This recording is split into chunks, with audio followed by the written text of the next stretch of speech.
Hi friends, நம்ம channel உணவும் இசையும்ல இன்றைக்கி என்ன ரெசிபி பார்க்க போகிறோன்னா, இது ஒரு பேச்சுலர் சமையல்னு சொல்லலாம். வீடியோ கடைசியில் பார்த்தீங்கன்னா என்னோடய பாட்டு ஒலிக்கும். நான் பாடின பாட்டு இதெல்லாம் கேட்டு எப்படி இருக்குதுன்னு சொல்லி கமெண்ட் பண்ணுங்கள். Chicken semi try. இது சிக்கனில் இன்றைக்கி நம்ம தண்ணியே ஊற்ற போகிறதில்ல, ஒரு சொட்டு தண்ணி கூட ஊற்ற மாட்டோம்.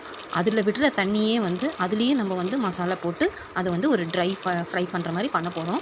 இந்த ட்ரை ஃப்ரைனால் அப்படியே நம்ம தொட்டு சாப்பிட்ற மாதிரி கிடையாது, இது சாதத்தில் போட்டு பிசைஞ்சு சாப்பிட்ற மாதிரி இருக்கும்.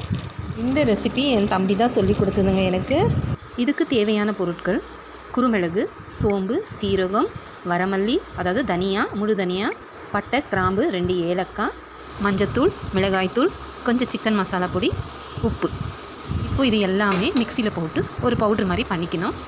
இந்த பொடியெல்லாம் சிக்கனில் கொட்டிட்டு ஸ்டவ்வை ஸ்லிம்மில் வச்சிடணும். கொஞ்சமாக எண்ணெய் ஊற்றிக்கணும். சிக்கன் நல்லா சுண்டிடுச்சுங்க.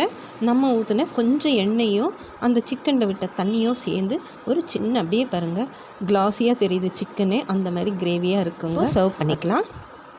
பூவில் தோன்றும் வாசம் அதுதான் ராகமோ, இளம் பூவை நெஞ்சில் தோன்றும் அதுதான் தாளமோ, மனதின் ஆசைகள் மலரின் கோலங்கள், குயிலோசையின் பரிபாஷைகள், அதிகாலையின் வரவேற்புகள், புத்தம் பொது காலை பொன்னிற வேளை, என் வாழ்விலே தினந்தோறும் தோன்றும் சுகராகம் கேட்கும் என்னாலும்